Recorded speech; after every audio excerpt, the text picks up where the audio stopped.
coming out here after 30 years. Yeah, I ain't got nothing, but I'm gonna have something because I'm rich in personality, you know, and I'm rich in. Shout out to everybody out there on Team Banky Pound, man. I appreciate the love. Bam, bam, bam, bam, boom, boom. I appreciate the support, man. 33 years of prison stories. We out here, we rolling, man. We pushing that positive energy. We trying to get it. We trying to make it happen. We on the road to 100K, man. We inching, but we moving. So big love to everybody who support this, man. Everybody who been rocking with it. Everybody who like, comment, share, subscribe, man. Let's go. Let's get it. TBP Nation, stand up. Big love to everyone who support this at the back end of this video. Let's get into it. Let's talk about it. Oh, man. Listen, when you do 33 years in prison, man, you see everything. You see, you know, how things change, how times change, how trends change, how rules change, how laws change. You see all of that stuff, man. You see, you know, the whole penitentiary flip and flip and flip and flip and then backflip. That's what goes on in the penitentiary, man. Certain things be going on for a little while and then it'll move into something else. You know, it's the trends. It's trends just like out here on the street, it's trends in the penitentiary. So when I first came to penitentiary, man, you know, when I started seeing hustlers and dudes getting money, you know, when I mean getting money, I mean they had some dudes getting money. Dope has always been the biggest seller in prison, like heroin. If you get some heroin, you know, I don't know if it's because of the location, because of where we at in Virginia, is because a lot of dudes like heroin. I don't know, but it just seemed like it's the most. It costs the most. You understand? It costs the most, and you could get the most money for the smallest amount. So that's always been a money getter in prison, man. In Virginia, dudes get that. Them dudes be strapped. They get big bucks. You know, I'm talking about real money, street money, like money where I know dudes from prison, man, that done bought houses and cars and supported their family and everything just off of the hustle. You know, the hustle is that you know they wake up hustling, they go to sleep hustling. That's all they do. They just hustle. You know, weed has always been a good seller in prison too. You get a lot of money off of weed. You know, weed gonna get you some money. It's gonna get you paid. It ain't gonna get you as much as the dope, or what they call in prison the missile. It ain't gonna get you as much as a missile. If you get that good dope in there, they call it a missile. If you get that in there, you man, they're gonna be beating your door down. Everybody, dudes gonna get the rumbling because if it get gone before they could get some. Dudes will want to hurt you. They don't want to really get at you about that. If you go messing with the dope, man, the only dude on the compound that get the most potent dope or get the dope on a regular basis, and he's a sucker, he's a snitch, he's a whatever he is. He ain't to be messed with because them dope fiends will get down on you, man. If you run that dude off that compound, they gonna get down on you because you know, as we know, it's a sickness, it's a disease. They gotta have it, and if you interfere with that, then you got action, man. You got problems. The weed, like I said, is a lot of dudes that smoke weed. Weed is just too bulky. It's hard to get. It smells a lot. Dudes got to go through a lot to maintain that weed, to hold that weed. Usually when they get it, they try to get rid of it all as fast as possible because, like I say, it's harder to hide. It's bulky and it's the smell. The smell gonna draw them to you, man. You got some police that's hound dogs, man. I'm talking about they walk around, they can smell that stuff. They know if it's in your cell. You got certain officers, man, they walk around and your slide like this, they stop, walk by your cell, they'll go by it and come back and back up away from that joint. And when they reach for that radio, you already know what time it is. They reach for that radio, they get ready to call the people, tell them come shake that cell down. You know, you got dudes that got that, you know, I don't know what it is, that canine nose, man. So, you know, later on, you know, early in my bit, man, you know, when I got locked up, 87, you know, that crack thing was just really popping, starting to pop out there on the street. I don't know if it had been all the way down here in Virginia or not. I'm not certain of that. I do know when it hit that penitentiary, man, I seen so many changes and so many dudes, man, that I didn't even thought, never had an inclination or anything that they even get high. You know, they may not do weed, they may not do dope, they may not do pills or none of that. But when that crack came, I understood to some degree all the stories I was hearing on the street. Man, what about such and such? Oh man, they strung out on crack. I'm like, huh? This was somebody that I knew on the street that was like somebody. And they tell me, man, crack got them. Oh man, they on the corner doing this, they doing that. I'm like, man, ain't no way. Ain't no way. It was hard to conceive because I had never seen it. And I have only knew those people from my memory of what they used to be, and to hear what they were messing with crack, it was like weird to me. But once I seen what crack did to the population, once I seen how it brought some people out the woodwork that you looked at in a certain way and you had to start looking at them different, I said, man, yeah, that's a powerful drug. That's a powerful drug. But it was hard to get in prison. But when dudes did start getting it, like I told y'all, Hector was one of the first dudes to start getting that crack. When dudes started getting it, that's when it all came out. And the larceny behind that crack, oh my God. They talk about dope fiend larceny. They got that crackhead larceny too. Man, them dudes will lie. They will put their life on the line. They'll sell everything they get, everything they own, every piece of money that comes in that they people sell them. You know what I'm saying? It's a sickness, man. It's crazy. I mean, it's crazy. Dudes will give up their food, man. Dudes would not eat to get that crack. They won't eat, man. Hey, man, you can get my trays, man, for 3 days, man. Just give me a little piece of rock. I'm like, what? Yeah, they be gone with it. And they was making a lot of money in there. But like I said, they started cracking down on the crack. You know what I'm saying? No pun intended. So it's just like different drugs, different ways to make money in prison. It's a lot of ways to make money in prison. But let me tell you something. I ain't see nothing like when they took that tobacco, right? When they banned cigarettes and smoking in prison. I'm telling y'all right now that tobacco, when I left prison in 2020, tobacco is the biggest money getter in prison. So tobacco has surpassed dope because of the amount of people that had cigarette tobacco habits, because it was legal. You could get it. You could buy cigarettes out of the commissary. Cigarettes was already a big commodity in prison anyway. Dudes get rich off of cigarettes, just loaning out cigarettes. Store boxing cigarettes to get you rich. You could store box cigarettes and get penitentiary rich. So that's just how important tobacco was in prison. That's how many people had that habit. So now when you take that away and you take that out of the system, now it's illegal. Man, tobacco gets um uh what is it called? Return on your dollar. It ain't nothing greater than tobacco, because tobacco don't cost that much money on the street opposed to what's going on in the penitentiary. I'm telling you, when I left prison, man, a pack of cigarettes, man, a pack of Newports, a pack of menthols probably, was going for almost close to $1,000. Close to $1,000 for a pack. You know what I'm saying? And dudes gonna break it down. I'm talking about cigarette by cigarette. All 20 cigarettes, they're gonna take all the tobacco out and make 7 to 8 cigarettes out of each cigarette. Out of one cigarette, they're gonna make 7 or 8 cigarettes. This is how small they rolling up the cigarettes and selling them. Or take little pinches of it and bag it up, fold it all up and everything, and they selling it like that, man. $7, $8 a pop. $7, $8 a pop. I heard as soon as I was leaving, it was going for 10 and 12. So you got to think, man. You could go out on the street and buy a pound of tobacco for $12, $13, just loose tobacco. In that penitentiary, man, that thing is gonna make, man, $15,000, $20,000, man. 15 to 20,000 for 12 to $15. Dope ain't doing that in the penitentiary. Is not doing that. You know what I'm saying? So that tobacco thing, man, it just started growing and growing and growing because dudes had that habit. And you're talking about thousands and thousands and thousands of dudes having to kick a habit that they had for years and decades. It's hard for them. So just to know that it's a possibility to get tobacco, makes it a commodity because somebody get it in and somebody selling it and you smelling it or you know it's on the compound.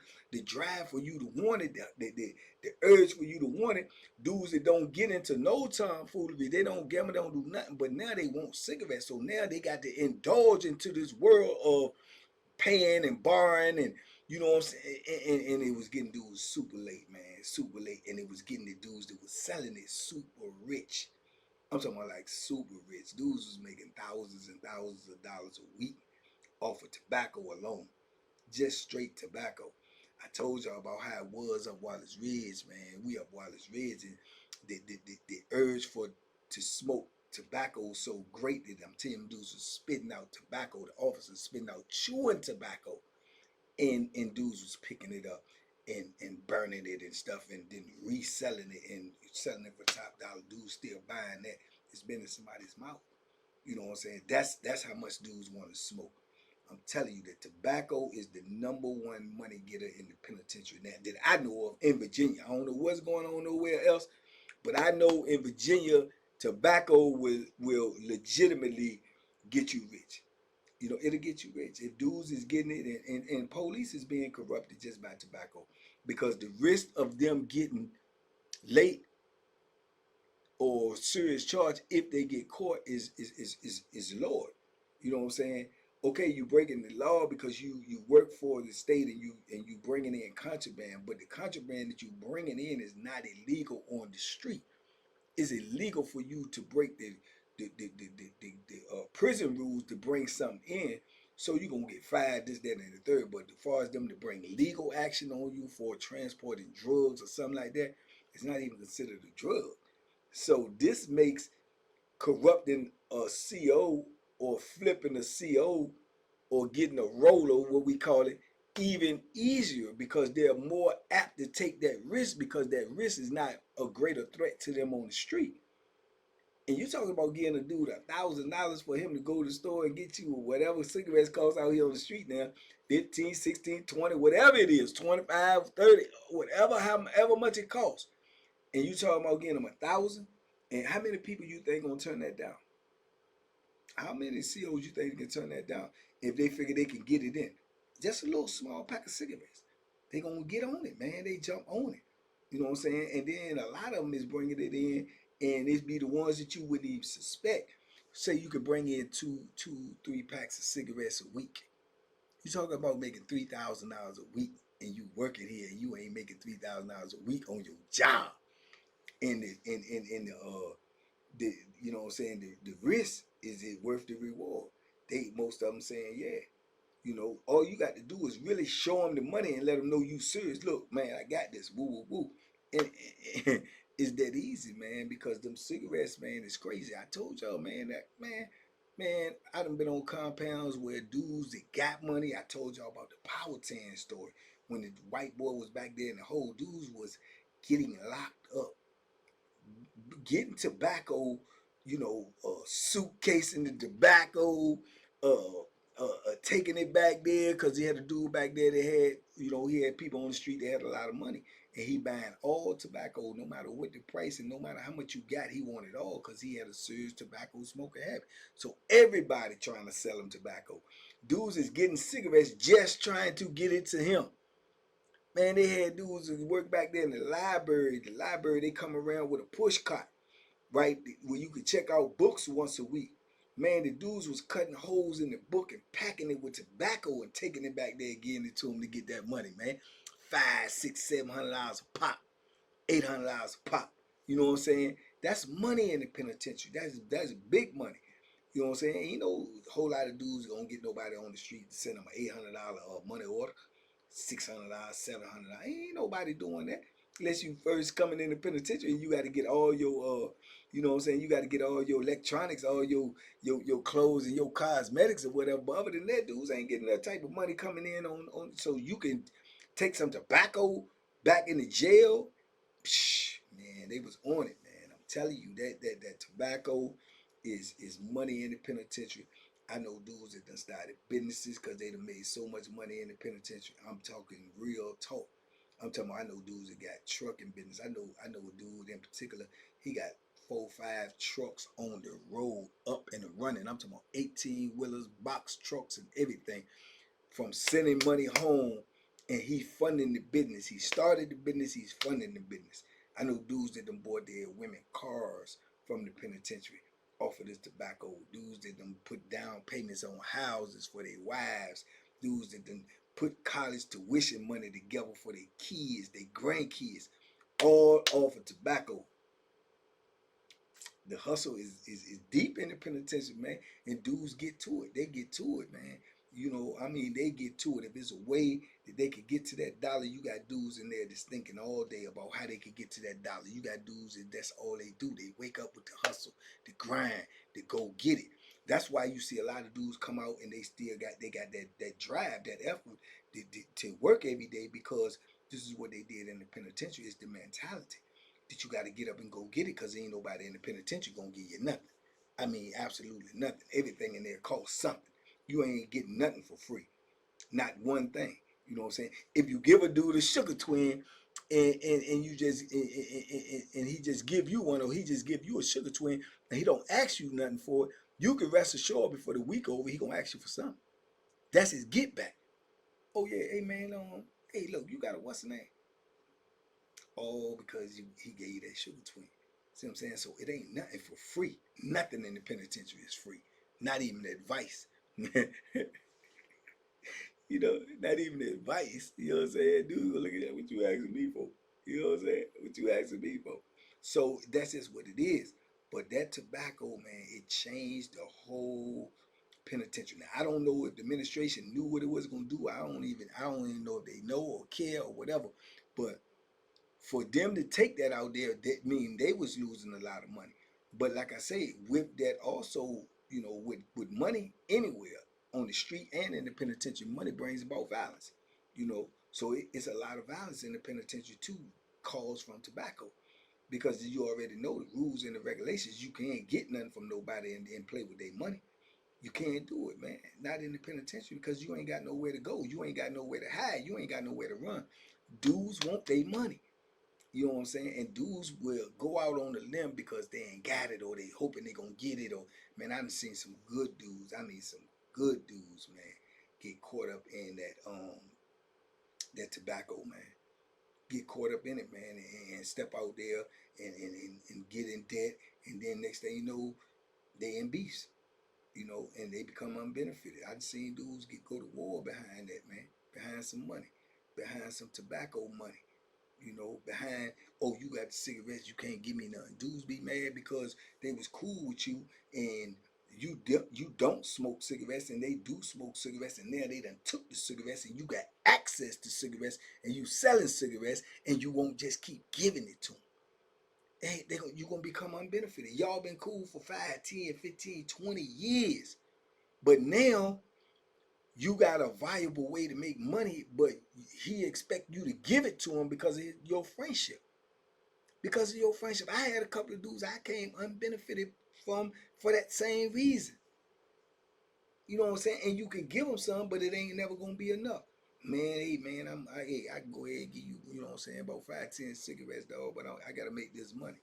Man, I appreciate it, my dog. I appreciate it. Then they done smoke the 5, 10 cigarettes up in a day or two and come back to me, man, let me get a couple more of them junk. Nah, man, I'm hustling. I got to grind. I gave you what I can stand to give, man. You can't give me 2 or 3 more. No, bro, that's why I gave you something off the rip. Man, come on, dog. That's petty. It's petty. It's petty. You see what I'm saying? In their mind, that's petty. This is the power of being addicted to something. It's the power of being addicted to something. Now you feeling kind of a certain type of way because you trying to cut into my hustle. You not even accepting gratitude. You not even accepting, you know, somebody throwing you something. You want more. You want more, and then when you don't get more, then I'm the bad guy. But you ain't looking at yourself like you the bad guy for even putting me in a position to have to tell you no. When I told you what it was from the beginning. All of these little intricate things like this, man, turn into beef, and sometimes it turn into bloodshed in the penitentiary because of the environment that we in, man. It's just a crazy environment where everybody is on the bottom, but everybody is trying to climb their way out, and everybody is trying to get a hustle, and everybody's trying to feed themselves. Some dudes is trying to feed themselves and feed their family. You legitimately got people who got family on the street that ain't doing well at all, and they taking care of their family from the penitentiary. Them dudes that ain't going for nothing on their grind. Them dudes ain't taking no shorts. They don't want a penny short. If you owe them a penny, they want it. They ain't taking a half a cent. They want the penny. You know what I'm saying? Because the grind is real for them. And they feel like that's the only thing that they can do for their family in the position that they're in. And now they're in a position to do something for them. They're not going to let nobody get in the way of that, man. And they not going to have no mercy for you because your people ain't send you the money. You smoke their cigarettes. My money ain't get in time. You smoke their cigarettes. You know what I'm saying? Oh man, they messed my commissary up. You smoke their cigarettes. That's all they got in their mind. Man, I ain't trying to hurt nothing. I don't care what happened. You know what I'm saying? Real talk. That's how they coming. And they serious about that. And they will set an example. Even if they getting money, they will set the example just because they know whenever they go or to jail or whatever penalty they have to pay, they come back out, they open up shop again, and the bar has already been set and the bar is understood. If you play with my money, I'm going down. And I'm going to crash out. I don't care how much it is or what, I'm going to crash out. And once you set that bar, dudes know. And it's going to take a desperate dude to come and test that theory. And sometimes they do. And sometimes they do. You know, and sometimes they do because they that desperate, man. Penitentiary will have you messed up in so many ways, man. Mentally, physically, spiritually. You know what I'm saying? It will have you messed up, man, because of the position that you're in, and you'll be putting yourself in a lot of life or death situations and expecting it to be something small because of the magnitude of it, but you not understanding the magnitude and everything in penitentiary has been amplified. It has been amplified, man. You know what I'm saying? $1 in the penitentiary is a lot, man. It's a lot. It's a lot, man. But that tobacco, I'm telling you right now that I can't even remember the year that they took it, but it changed the whole Virginia penal system. It changed the whole Virginia penal system. It changed the the economic system in there. It changed the culture. It changed the everything, man. Because now they took away something that was legal and made it illegal, and too many people had was attached to that. It was attached to it. It's just like coffee. I was thinking they was gonna come take coffee next because of all the things that go on over coffee. I thought they was gonna come take coffee. If they're the one that took coffee, if they would have took coffee and cigarettes at the same time, I promise you, right now, Virginia would have had the most bloodiest riot in Virginia State Penitentiary history. Dudes would have lost their mind because both of those things used to go together. They smoking and drinking coffee. They smoking and drinking coffee. Then you done took one. Then you take the other one. You leave them with nothing to do. They ain't got nothing to do but go off and snap and start being, violent is on. Man, I was surprised when they took it. I didn't believe it. They said it. They gave pre-warning. They said what date. They said a date where they say cigarettes would be banned, they will be illegal. Whatever you got, you better smoke it up because we catch you with it, it's contraband. They did all that. And when they started doing that, dudes were spending all types of money just buying cigarettes, buying tobacco just to hide the stuff to put in the Bama. But they was anticipating that too, because as soon as they had the date, then they shut the penitentiary down and came around and started shaking down cells and finding all the stashes. And, they didn't get everything, but they got a lot. You know what I'm saying? So they was already prepared for that. But they made it a commodity, man. They made it a big seller. They made it a money getter in the penitentiary, and they ain't got nobody to blame for that but they self. You know what I'm saying? Maybe they did it for them. Who knows? In the greater, bigger conspiracy theory, maybe they did it so the officers can make more money by bringing it in themselves. Who knows? You know what I'm saying? But anyway, man, y'all let me know what y'all think. Talk to me in the comments. That's the only way I can talk back. Other than that, I'm just talking to myself. Big love to TBP Nation, man. Everybody who rock with me. Everybody who's following this movement, man. Everybody who like, comment, share, and subscribe. And I want to keep mentioning that word too. Share the videos. Share the lives. Share the shorts.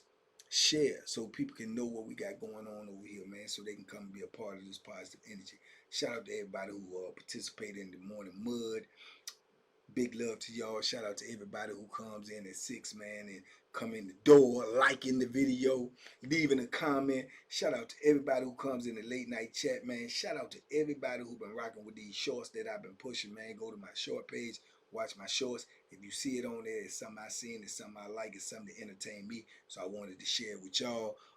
Leave a comment on there, leave a like on there.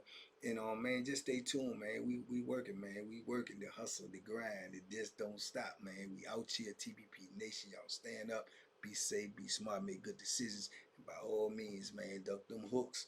You understand me? And duck them crooks. Bang, bang, bang, boom, boom, pop, pop, boom. You don't know where it's coming from, when it's coming, but you know it's coming. So stay ready, so you don't have to get ready, man. Cause sometimes you may not have time to get ready. Bang! You know what I'm saying?